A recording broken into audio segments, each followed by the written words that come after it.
¿Las comiste, no? A 4. Galletas Lainez. Este es Roberto, no sé cómo se llama. Roberto, este es un es que tiene una empresa de reces en el hermano de reces, los autobuses. Sí. Este, bueno, este es algo culinario. Se llama Roberto. Roberto. Hombre de poca fe. Yo pensaba que no era de mi casa. Mira, gente que mira internet, joder. Reconocen el porcentaje es mínimo. ¿Acaso es empezar? Eso es No, algún día había que empezar. Por eso.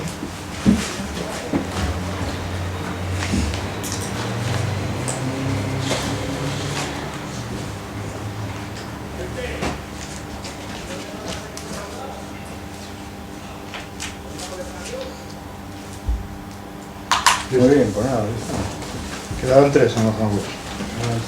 Queda 1. No, supongo que repondrán, ¿no? ¿Qué ediciones son? Pero sigue teniendo un error este vídeo. Tengo varios. Un ¿Qué fallo, ediciones? pero uno de ellos por lo menos, no sé. Lo miré, ¿no? ¿Lo compraste Los ahora? canguros, sí. Quedaban 3 y quedan estos 2. Lo de la contribución, que repite contribución. No, bueno, No, pero tú son todavía de la primera. Ah, y se corrigieron las otras, porque el mío tampoco es la tercera. Salió la quinta, la sexta. Uno que habla de la tributación y la una ¿La chorrada, qué? una ¿La ves eso? he corregido algunas cosas, pero Sí, a ver, mira, Impresionante eso. durante 2 3 ediciones corregimos, luego ya lo dejamos porque no hacía caso. 302, en la Ya página las acabamos de- y... No, yo más o menos. La confiscación ronda siempre la tributación. Toda tributación tiene un punto de intersección con la tributación. Se ve que es una cosa de tal, pero bueno. Para que se rompa la cabeza. ¿Me dejas entender bien? Pues ¿Quedamos un poco? vamos entonces Muy a... pronto aún, ¿no? ¿Eh? Digo, porque a lo mejor viene más gente. Bueno, no es fácil porque como hemos en realidad convocado muy tarde Ya, por internet, que se va retomando. Yo pensaba que no vendría nadie hoy. ¿Ya se ha estabilizado? Sí, claro, sí. Porque suele estar como más Pues, ¿cómo estaba? ¿Se sabe? Bueno, yo la última vez que lo vi fue hace 2 semanas. Ya. ¿Quién? Lasso. ¿Qué está mal? No estaba especialmente. Bueno, es como... Sí, bueno, como está, bueno, pero vamos. Está como siempre. Realmente va. Para mí hace 10 días sí estaba normal. Estaba como hace 4 meses o 6. Bueno, pues nada, después tuvo Bueno, nada, plan. no nos hemos reunido. Aterrizado, Sí, yo sí, no sé pues, absolutamente nada. bueno, dos cosas. No nos hemos reunido desde diciembre porque estuvo bueno en Sevilla estos 3 meses antes del primer trimestre y entonces pensamos demorarlo. Y ahora las dos novedades, una es que el viernes pasado empezó un curso de filosofía de la música en el conservatorio, que mañana igual ya está puesto en internet la grabación de, o cuando sea, ¿no? Sí, esta semana. Esta semana queda... Bueno, exposición de Bueno. la cual yo no soy responsable. No, bueno, Les ocurre a estos señores y a mí. no, hombre, es Pero, exactamente la grabación en vídeo de lo que fue, de lo Sí, que lo que van ves, siendo claro, los sí. cursos, que van a No, ser... porque como son, es una clase donde yo recuerdo, por ejemplo, el otro día, que yo estaba ya hablando y de repente hay unos golpes tremendos, digo, ¿pero qué pasará aquí? Resulta que son los golpes que daba yo con el papel en el micrófono. Y yo no me daba cuenta hasta que me dijeron, pero si es el micrófono, claro, pues esto sale allí. Bueno, bien, pero eso No, ya lo sé. Y no, pero, no, hombre, pero eso acabará siendo un libro sobre filosofía de la música, pero entonces, mientras tanto, pues Sí, sí, no, esto si sí. ponen eso, que son simplemente las grabaciones de las lecciones, pues equivalente a haber estado allí. Vamos. Y entonces, las reuniones que se van a hacer los lunes ahora, lo que hemos pensado es cambiar un poco de asunto respecto a lo que se venía exponiendo del tomo sexto. Sí, lo del tomo sitio está ahí Está- congelado. está entre hasta- paréntesis. Hasta que termino de la música. Teniendo la música, Porque claro, lo de la música me obliga a una cantidad de lecturas que me ha cogido muy de golpe y claro, es una temática tremenda. Es una temática en la que yo toda la vida estaba pensando, bueno, me habían pedido mucho, hombre, yo cuando se mete usted con la música y a mí me daba miedo y me sigue dándolo, pero ya como lo invitaron del conservatorio, como fueron ellos los que invitaron, pues ya te veías obligado, era ya una especie de armonía preestablecida, y digo, bueno, pues ya, y esa es la razón. y entonces, mientras tanto, pues viene la presión de la editorial de Planeta, después del éxito de Zapatero y el pensamiento Alicia, que quieren tener otro libro para que salga después del verano. Es que lo veo imposible, pero bueno, vamos a ver si es posible, ¿no? Y entonces, en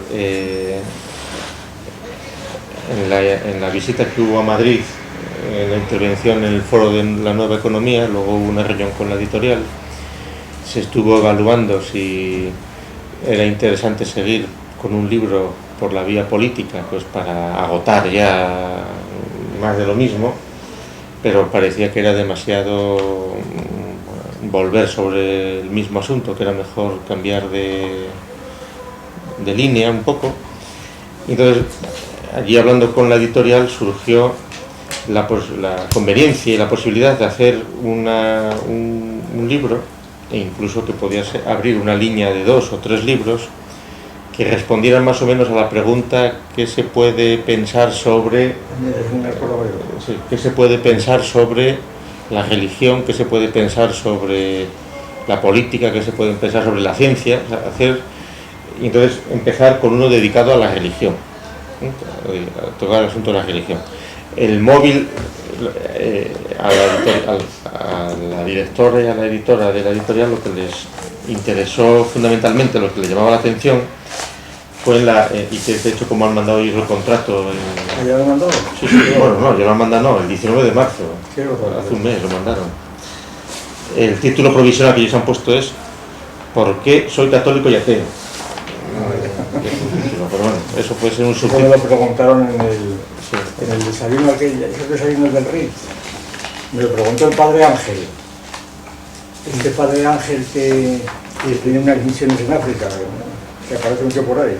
Entonces, preguntaban, lo del Ritz era una serie de asociaciones o de fundaciones, tipo la Fundación Fitches, la ONCE y tal, que organizan todos los días un desayuno. En el Ritz, que tiene la estructura de una sala grande donde están en mesas redondas desayunando gente, y luego arriba hay un estrado donde están los presidentes de las fundaciones y el conferenciante, ¿no? Luego tiene que salir a un podio por allí.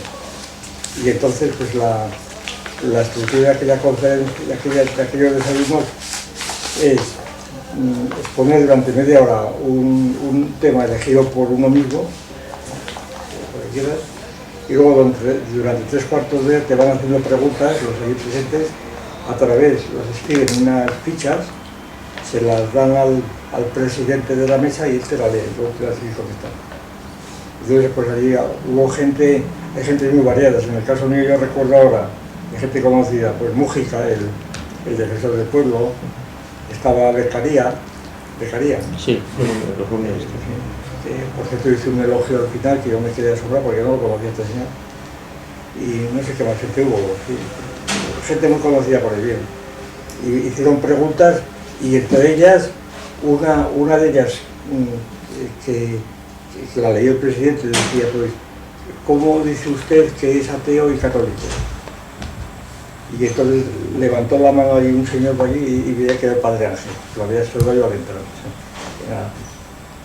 O sea que todo, y claro, como estaban allí las de la editorial, claro, por eso seguramente... Bueno, entonces, hablando con la editorial sobre la viabilidad de poder hacer un libro que fuera suficientemente mundano, pero que tocara asuntos de actualidad, etcétera, lo que se nos ocurrió era que fueran un libro que contuviera una serie de epígrafes respondiendo como responder a preguntas, aunque no tenga la forma de entrevista de preguntas y respuestas, sino como una serie de epígrafes que no puede ser 80, 90, 100 epígrafes con respuestas llanas y directas como si fueran en un formato entrevista, de manera que sin necesidad pues de argumentaciones filosóficas, etc., y en todo caso pues remitiendo pues a otra bibliografía que ya está publicada, etcétera, ¿no?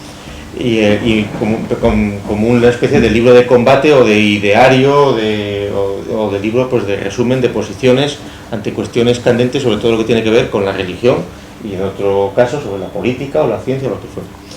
Y entonces lo que se nos ha ocurrido para llevar adelante ese proyecto es pues invitar a participar a todos los presentes y a quienes se les ocurra, pues a sugerir asuntos sobre los que se puede responder, o sea, qué temática habría que tratar en un libro general sobre la religión, dirigido a un público muy general y donde pues no hay que centrarse pues en cuestiones que tienen que ver con Dios, con la religión, con el ateísmo, con el fanatismo religioso, pues con todas estas cosas. De manera que en estas reuniones de los lunes pues se vayan formulando esas preguntas más o menos pues casi improvisadas, ¿no? Improvisadas, ¿no? Que no tiene por qué tener...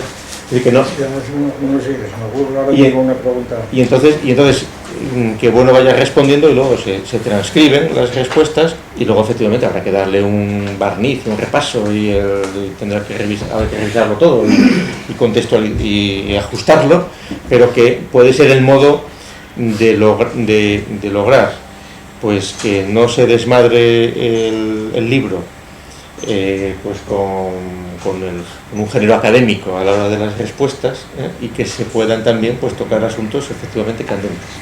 No, la idea yo creo que es que desde el punto de vista del editorial pues hay que ver cómo está el patio, cómo está el público en España, y es que la gente no lee los libros, pero cuando hay un poquitín de dificultad tú estás siempre cerrado a un ámbito académico muy estrecho que no sube más allá de 300 personas, así como se llama. Es decir, aquí tienes una disyuntiva: o escribes para 300 personas, aunque luego el libro compres muchos más, o bien escribir para que les entere la gente. Y cuando son temas de esta índole tan importante como esto de la religión, pues claro, conviene que la cosa llegue a un público muy amplio, ¿no? Esa es la razón principal. Y entonces, claro, hay que evitar, como la peste, pues una disertación abstracta que enseguida sale sin querer, claro, porque además no es más remedio. Por ejemplo, decía, las cuestiones codivetales, hoy sería completamente un libro imposible ese libro no lo leía nadie hoy día, a pesar de que su tiempo hace ya 20 años lo menos, hoy día ese libro no lo leía nadie, y el Animal Divino pues casi nadie tampoco, porque eso ya la gente no sé por qué. Bueno, no, son públicos distintos.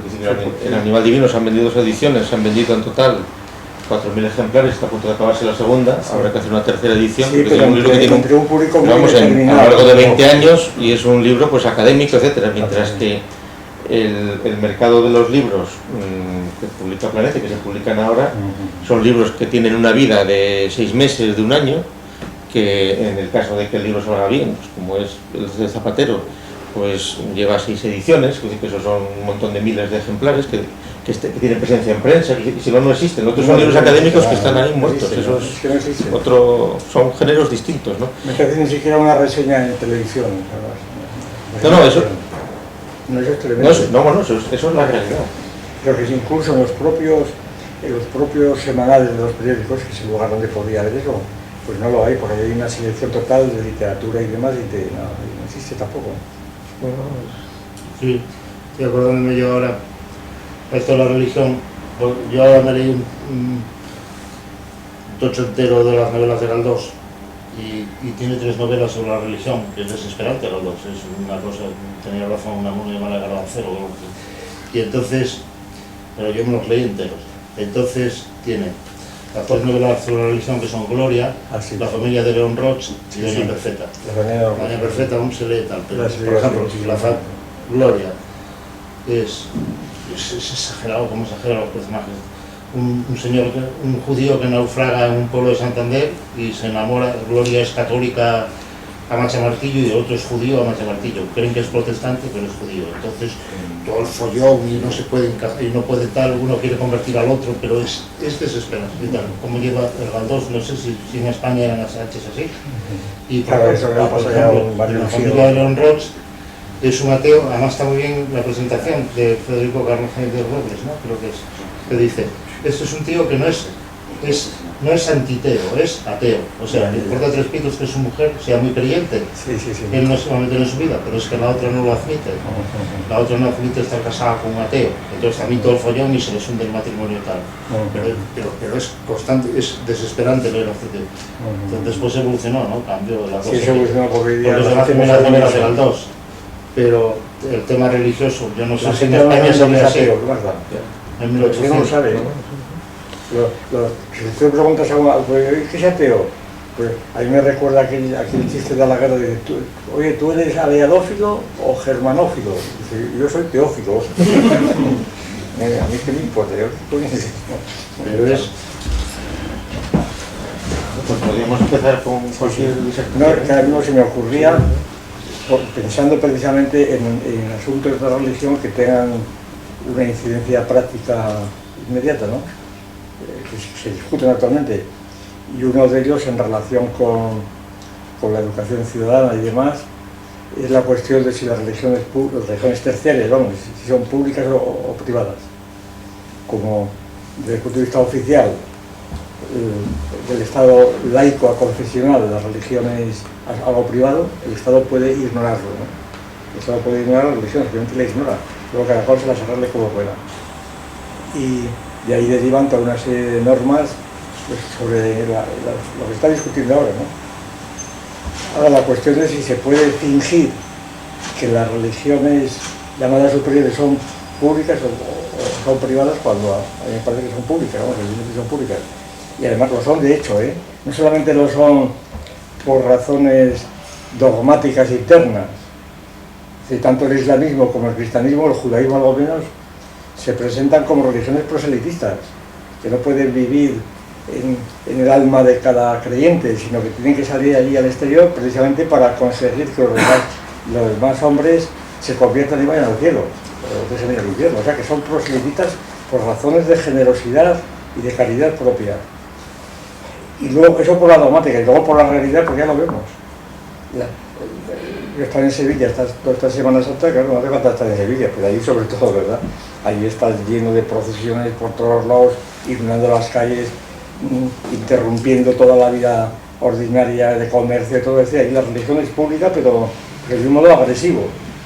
Y en toda Andalucía, bueno, y también en el resto. O sea que como son días de vacaciones, que son vacaciones por eso precisamente, entonces yo lo que no me explico es cómo puede sostenerse la ficción de que por parte del gobierno actual, por ejemplo, de que la religión es privada, que no es pública, si lo estás viendo ahí. Y entonces, ¿y qué se deriva de ahí? ¿Qué se puede derivar de ahí en cuanto a la enseñanza de la religión? Ese es el asunto. Claro, porque desde el punto de vista de la religión es privada, pues es cuestión privada, sencillamente no puede ser, tiene que ser ignorada por el Estado. Y entonces en los centros de enseñanza sencillamente pues no se explica, religión. A lo sumo como concesión, o se acude a las religiones corporadas, tampoco nunca llega a prosperar, nunca ha llegado a prosperar esto, ¿no? No ha llegado.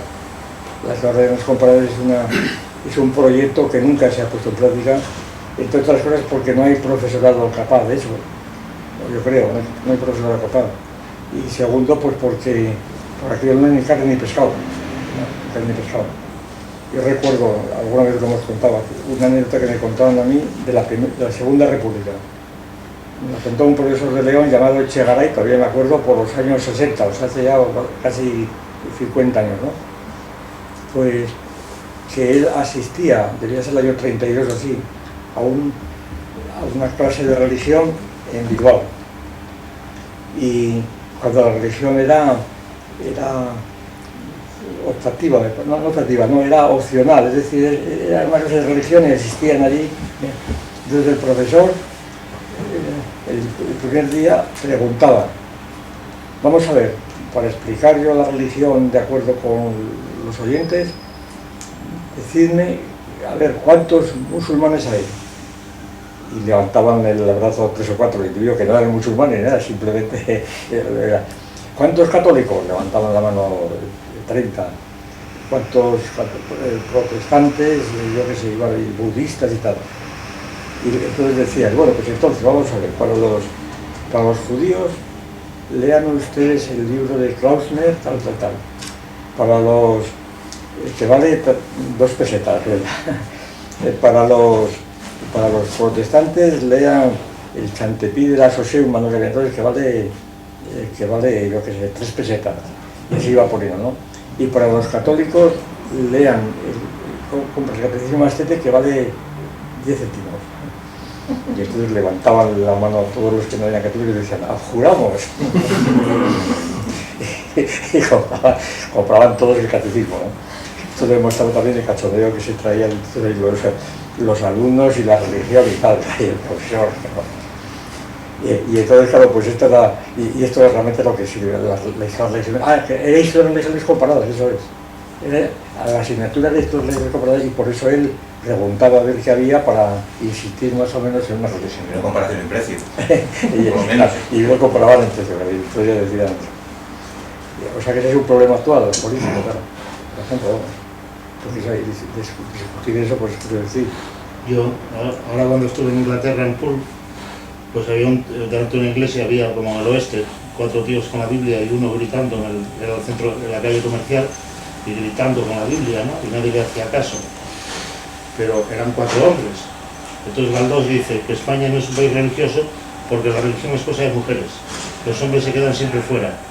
Van a los funerales y quedan fuera, van a misa y quedan fuera, van a entierro, todo fuera, siempre los hombres, ¿verdad? Los pueblos, las mujeres son las que van. Dice, y sin embargo que en Europa el que se implica es el hombre, el que predica, el que coge la Biblia, el que tal, porque aquello era en plan oeste, estaban ahí en Poole, allí gritando a la gente que la Biblia y con la Biblia en la mano, y nadie una se hacía caso. religión en plan de género. Y decían que España que no era un país religioso porque el hombre no se implicaba, era una cosa de mujeres. Sí, bueno, Claro, que como no van al bar, pues van una a la iglesia. observación Van a la iglesia. Pero el sacerdote todavía tiene monopolio. Pero el sacerdote vive de eso.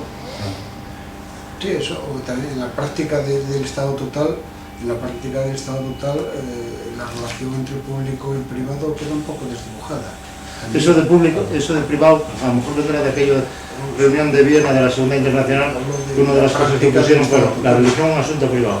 Cuando se hizo la socialdemocracia en Viena, la Segunda Internacional, no sé qué poner, el primero no sé qué, el segundo punto es la religión un asunto privado. Una afición que la Unión Soviética no funcionó.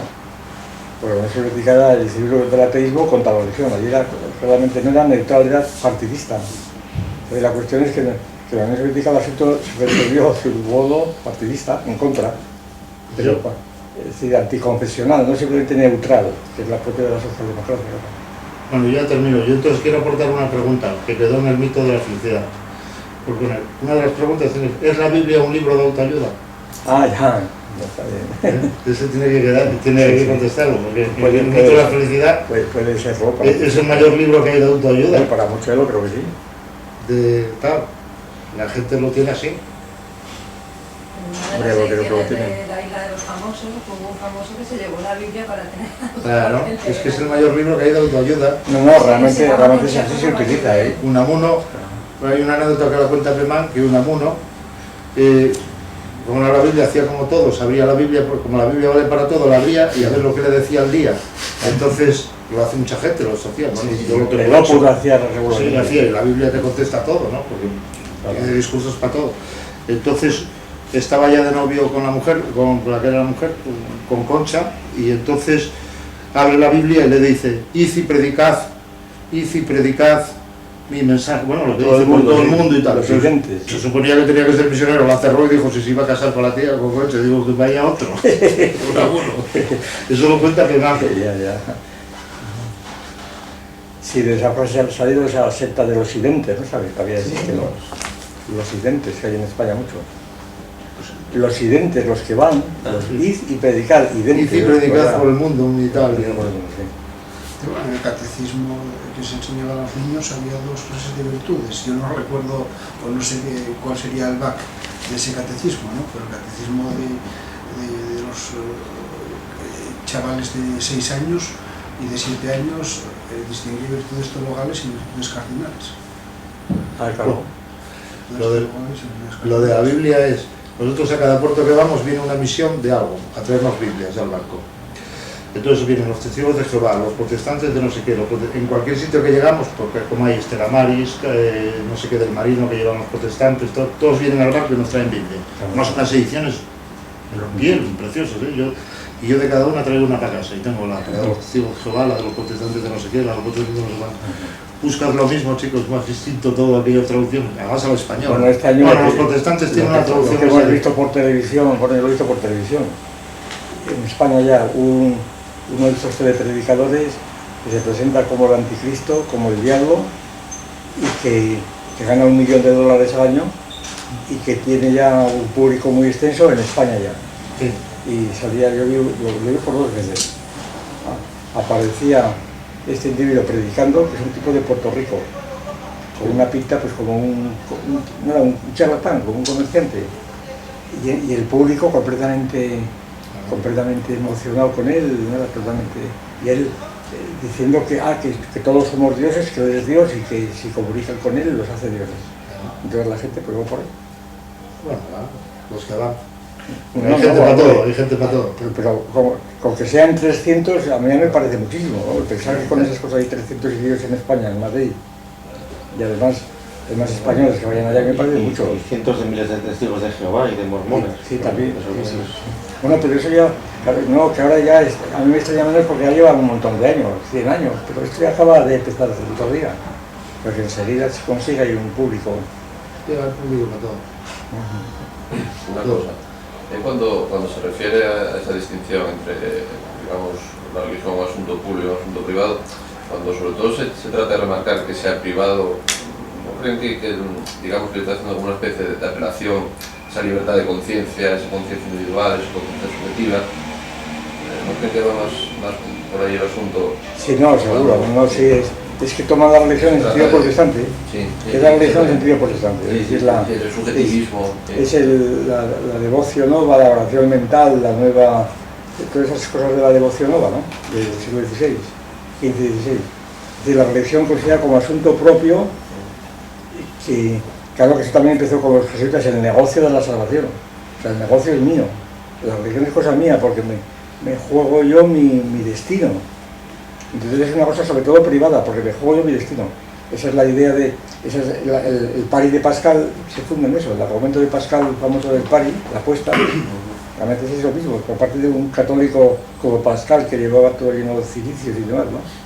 Entonces Pascal dice, yo tengo que creer en Dios por apuesta, porque hago una apuesta, porque si yo creo en Dios y conduzco mi vida por esta creencia, pues no pierdo nada, y si no pierdo todo, claro, por tanto... Y entonces, esto efectivamente es una concepción puramente privada. Aunque luego el catolicismo es público, claro, porque el individuo es esencialmente, primero porque para ser católico no es suficiente que uno quiera serlo, sino que tiene que estar bautizado. O sea, que tiene que ser un sacramento externo completamente objetivo. El catolicismo es muy grosero en ese sentido, ¿no? Siempre lo hemos comentado, bueno, y no soy yo el único que lo he comentado, la semejanza del catolicismo de los métodos del catolicismo con los de Skinner, con la psicología objetiva, ¿no?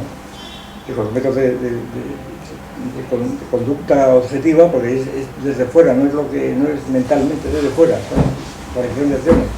La moral católica es esencialmente una moral de acciones, es decir, si un individuo roba algo, tiene que revolverlo, si no, no le da la solución. Tiene que devolver el dinero, o sea, muy grosera, para un político basta que se arrepienta. Esto que exigen aquí ahora constantemente los jueces, no es que no se ha arrepentido, ¿no? Mi conciencia, está siempre funcionando ahí la conciencia, claro, y la conciencia subjetiva, claro. Y claro que otra pregunta podría ser hasta qué punto el propio catolicismo se está cada vez impregnando más de ese tipo de moral, sí. O sea, de esa moral protestante, esa moral calvinista. Sí, es cierto. Yo creo que el catolicismo está en una ambigüedad completa, ¿no? Por una parte,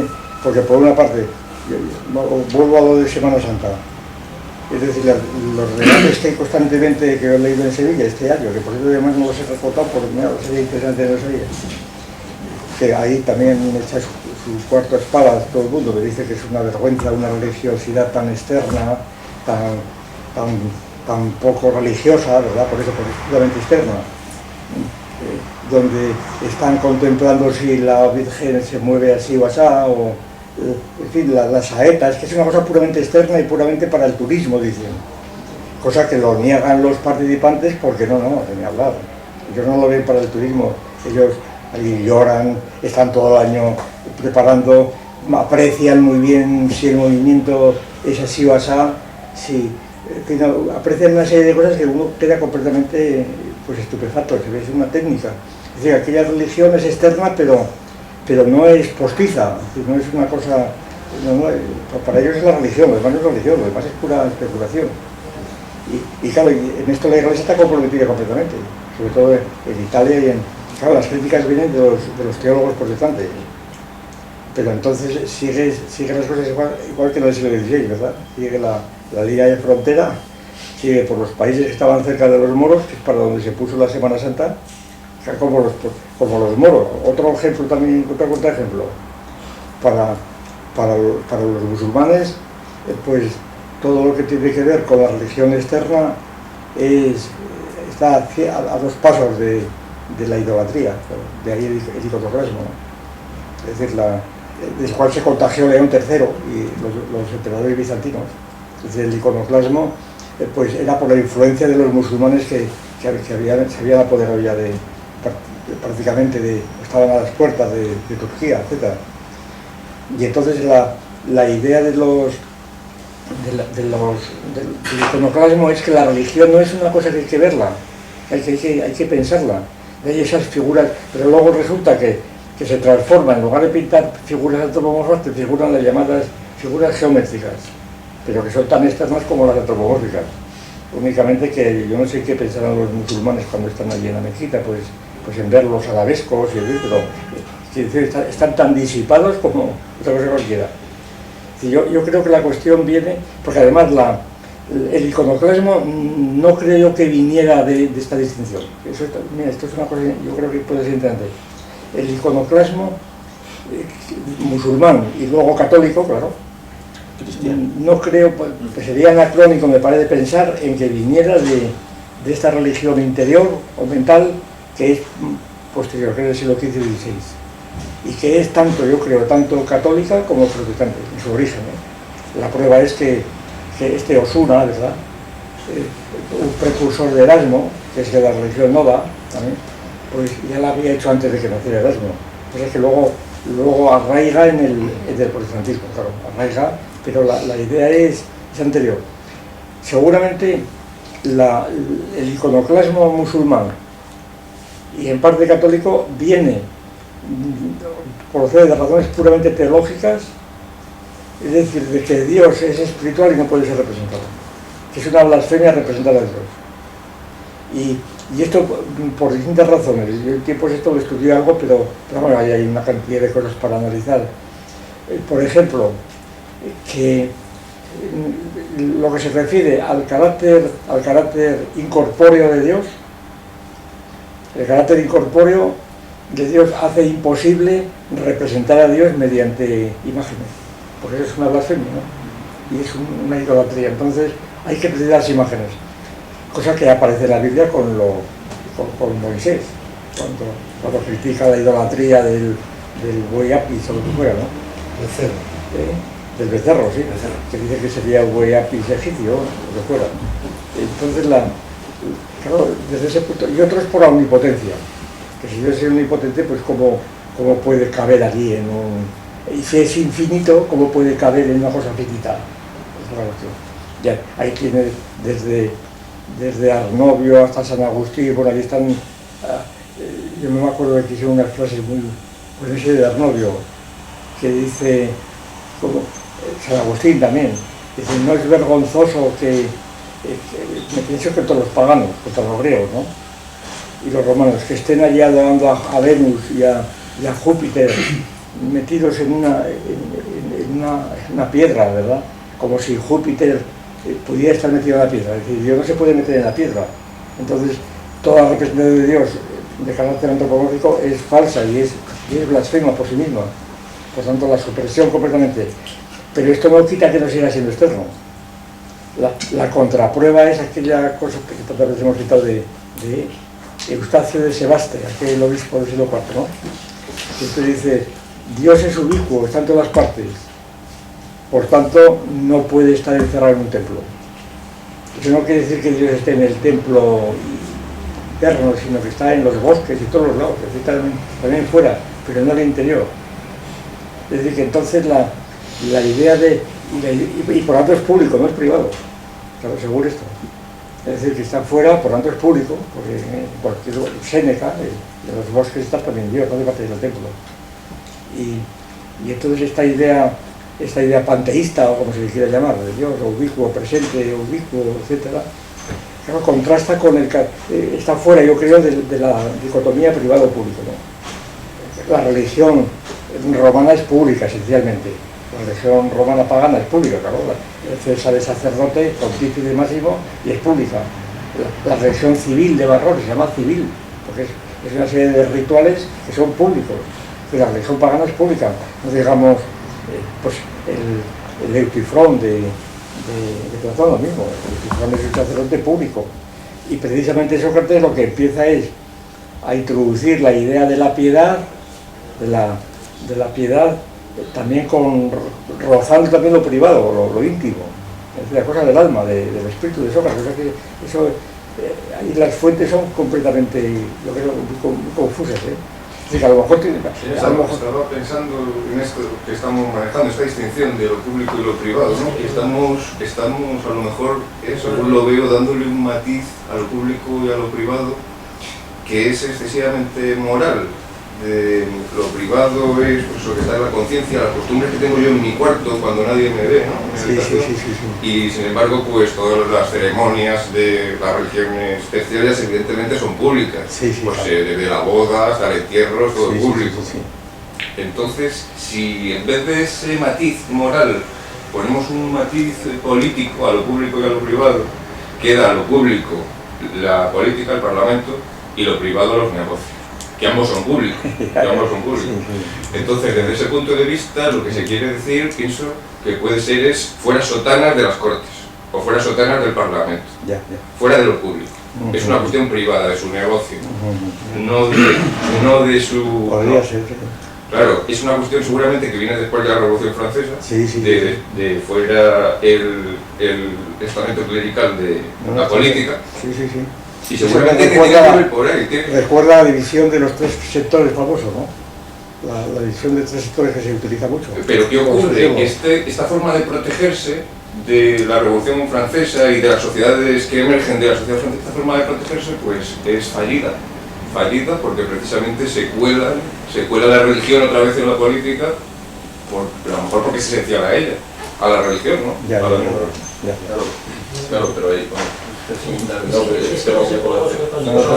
van a salir una cantidad de asuntos aquí. Que el problema yo creo que va a la distinción entre público y privado, porque además luego privado suele estar muy contaminado por intimidad y por secreto, incluso en el derecho. Lo que está de piel para adentro, la conciencia. Pero es que a mí me parece que el Corán no tiene aquí, porque entonces es cuando si mezclas intimidad y privado.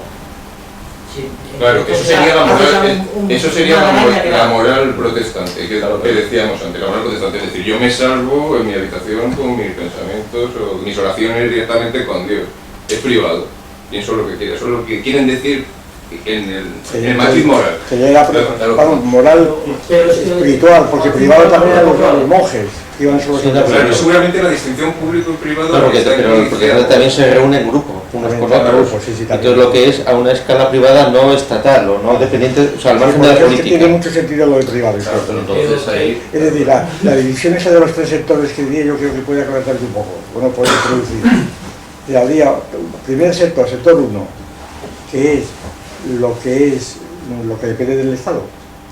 Es decir, el sector 1 es todo lo que tiene que ver con el Estado, pues funcionarios, ejército, todo lo que tiene que ver con partidos políticos, todo esto. Bien.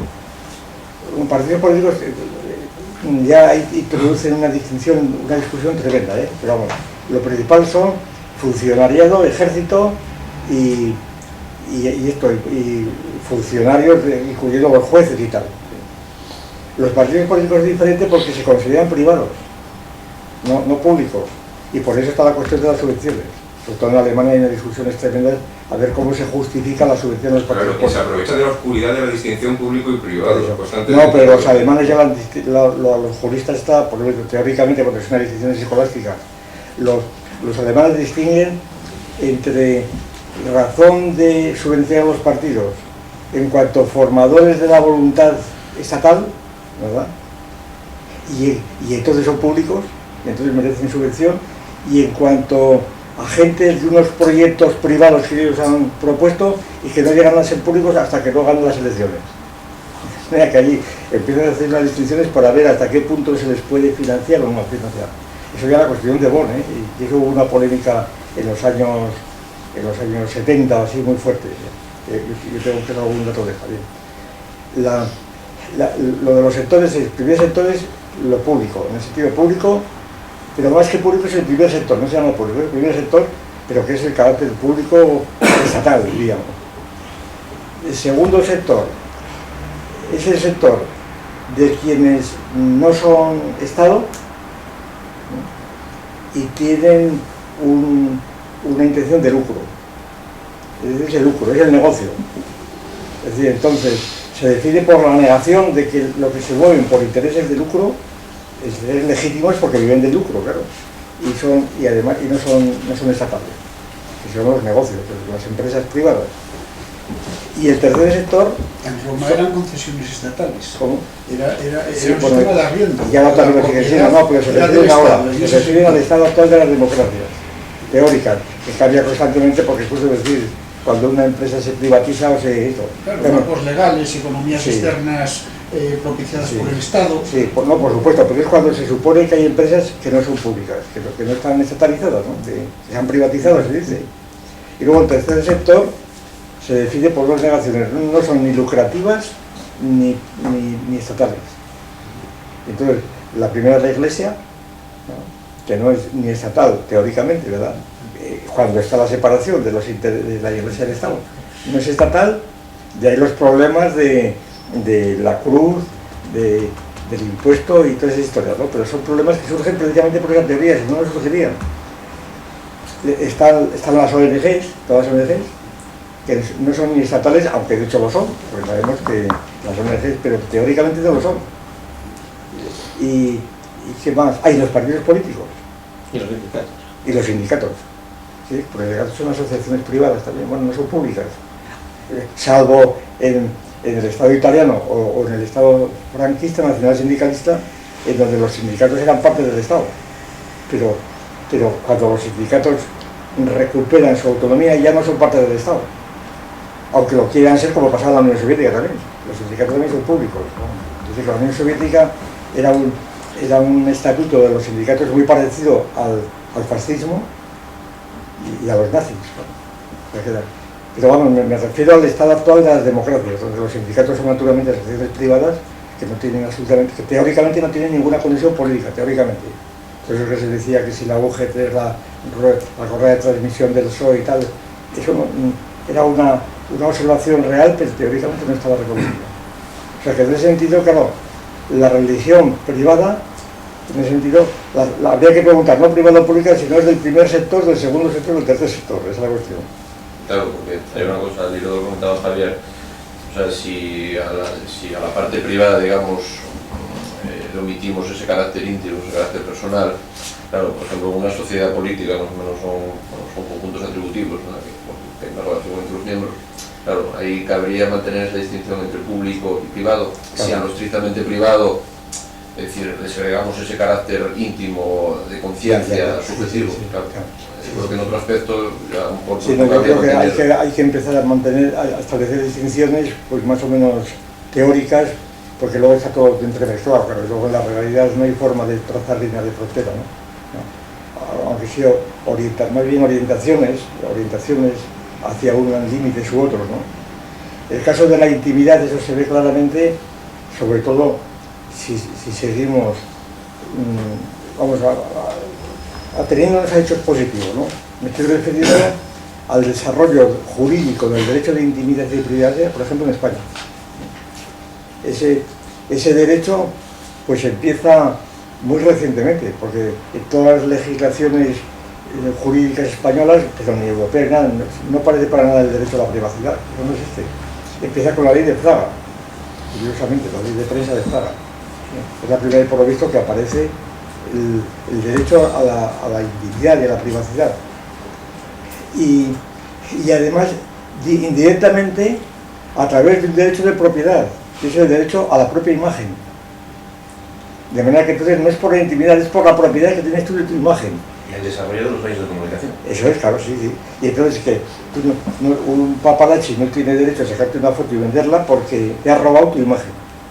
Y entonces no es la intimidad propiamente en el sentido espiritualista, ¿verdad? Sino lo que es tu propiedad de tu cuerpo, claro, porque si no te puede sacar la imagen. Y son cosas ya físicas. Puede ser unas cartas, puede ser... Bueno, y hay casos curiosísimos, jurídicos. Uno de ellos, que no me acuerdo bien, que igual tú te acuerdas más, lo de la Clara Petacci, la mujer de Mussolini, Clara Petacci, ¿no?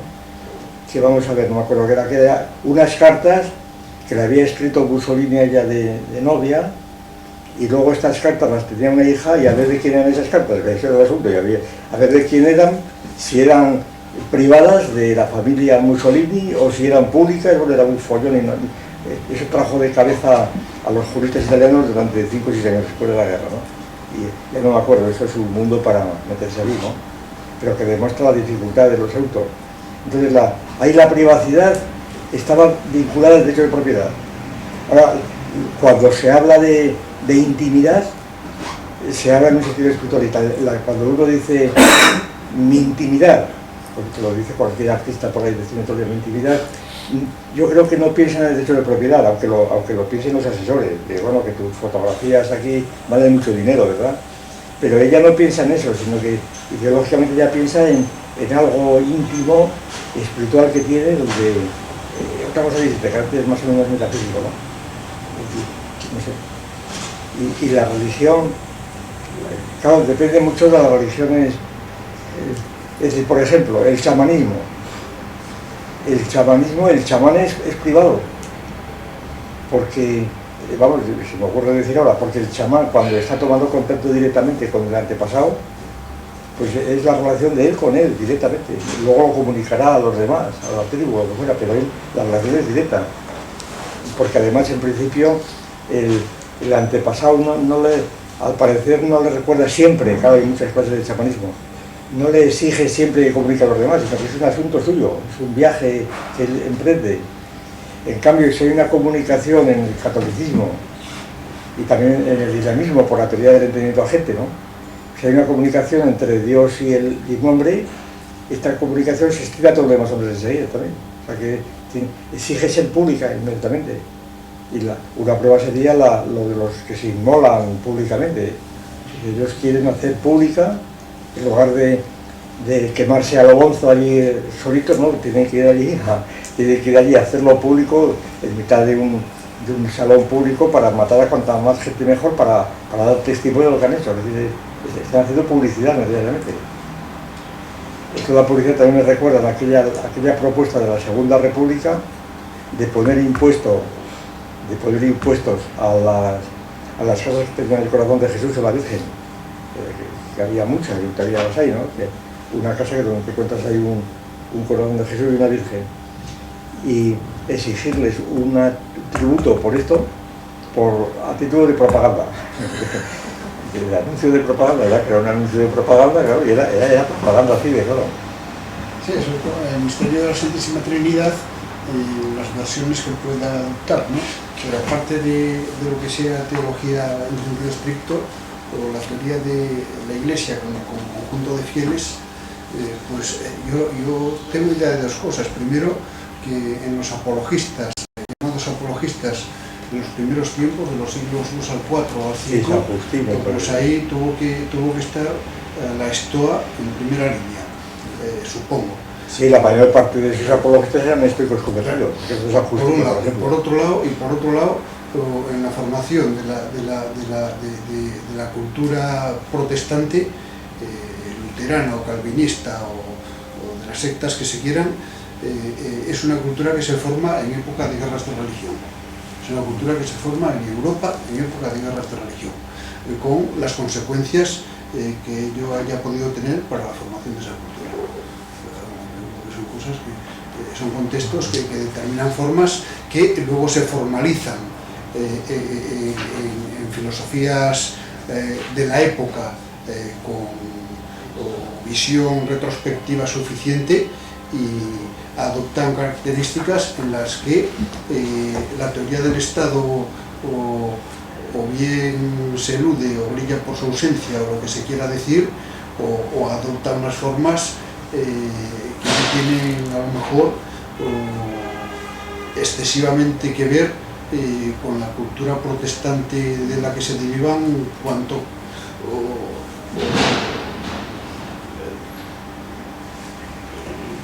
por oposición con lo que puedan tener que ver con otras tradiciones que no son patrimonio exclusivo y a lo mejor ni tan siquiera patrimonio de esa cultura religiosa protestante, ¿no? Nos pasando otra cosa, ¿no? Que esto es muy interesante, que al venir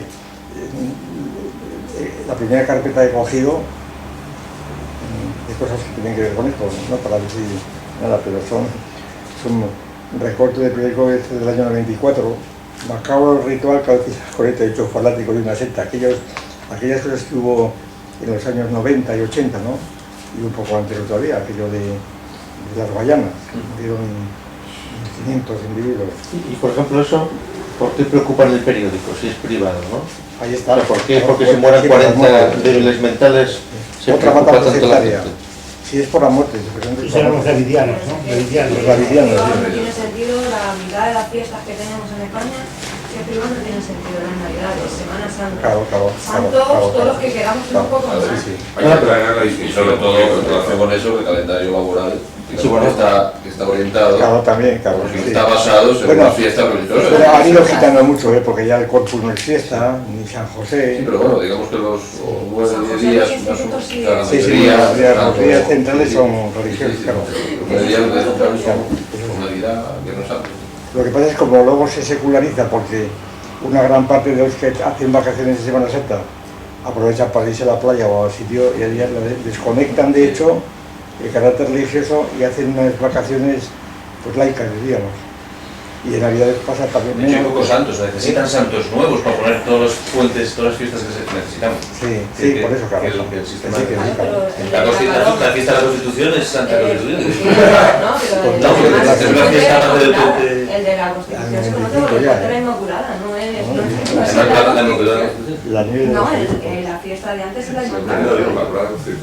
Claro, la rogativa. Claro, de antes, que no, viene de ahora. año 95, cuando la sequía se celebra según España. Digo que hay dos fiestas. La ley de los obispos, los prelados andaluces afirman que el inicio de las precipitaciones en Sierra Nevada se debe a la rogativa a San Antón de los vecinos de Monachil. O sea, la cosa de las procesiones de rogativas, ¿no? Bueno, 34 degollados en una de las peores masacres del terrorismo argelino. Esto es del año 96. Bueno, pero eso va a pasar todos los días. Sí, ahora de por ello, esto ya, entonces era la tuya, ahora está pereza. Eso como idea, un apartado del libro sobre el supuesto diálogo de religiones que hace el Vaticano y todo esto. Eso me ocurre. También, sí, señor, ya voy a apuntarlo. Y después otro como capítulo que no tiene que ver con lo público y lo privado, sino Sí. el ilenismo y todo eso. Y otra cuestión que me llamó a mí la atención cuando nombró, digamos, los integrantes de ese tercer estado, nombró Iglesia, nombró ONG, nombró sindicatos, y eso me recordó mucho a lo que, digamos, en el libro del mito de la izquierda se engloba dentro de una de las ramas de la izquierda indefinida. Ya. Entonces, puede ser, sí. Entonces ahí también se podría, como otro apartado, digamos, la diversa penetración o relación que haya podido tener la izquierda, o las diferentes generaciones de izquierdas, con lo que es la Iglesia. Que de la misma manera que se definen en función del Estado, como se pueden también definir en función de su relación con la religión y con la Iglesia.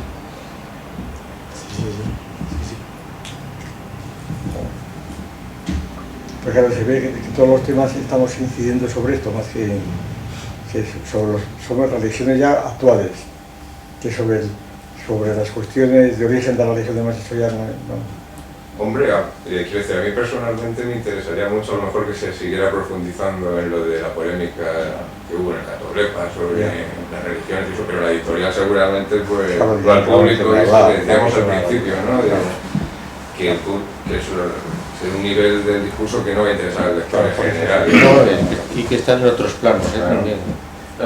Dice que seguramente aquí lo que será necesario en este libro será empezar intentando explicar pues los orígenes de las religiones y exponer las fases, pero sí, aunque no se llama que por terminología. Sí, pero desde una perspectiva, digamos, como modos de explicación funcional en el desarrollo de distintas partes de los hombres, pues de no entender, bueno, de concepciones del mundo que tienen que recurrir a elementos pues supersticiosos, mitológicos, etc. Ciencia y cosas de eso obligados, sí. Y entonces, ¿hasta qué punto la ciencia y la religión pues no están en conflicto nunca?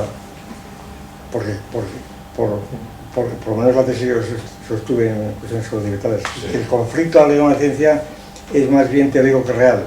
Por una razón, porque las religiones superiores se tragan toda la ciencia. Es decir, lo que en tiempos Darwin era una cosa ya catastrófica, pues lo deja de serlo, ya, aquí tenéis se acabó.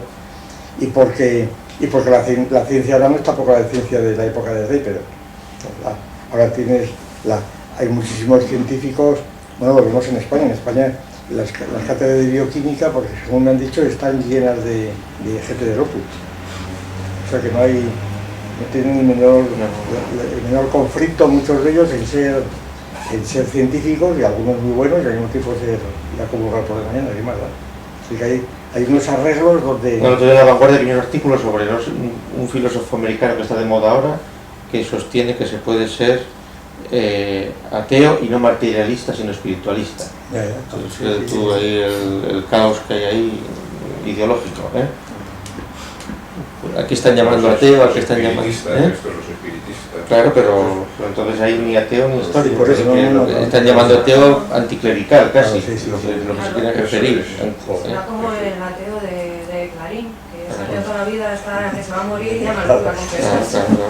Y fundamentalista democrático, eso lo decía un representante de medios de comunicación, fundamentalista democrático.